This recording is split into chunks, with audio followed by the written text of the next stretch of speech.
Welcome to the Orbits simulation. In this simulation, you'll investigate factors that affect the orbits of various space objects.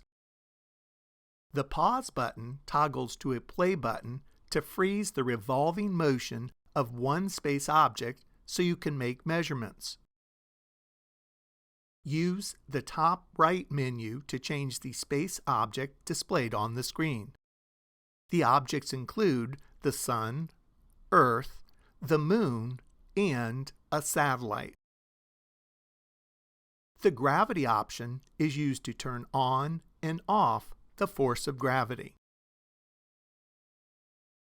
You can select options to display the force of gravity, the velocity, mass, and path of the space objects, as well as reference grid lines and to view the tape measure.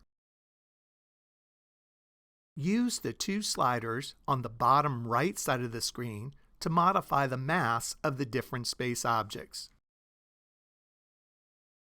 The speed of the space object's revolution may be changed by selecting the fast, normal, or slow options on the bottom left side of the screen.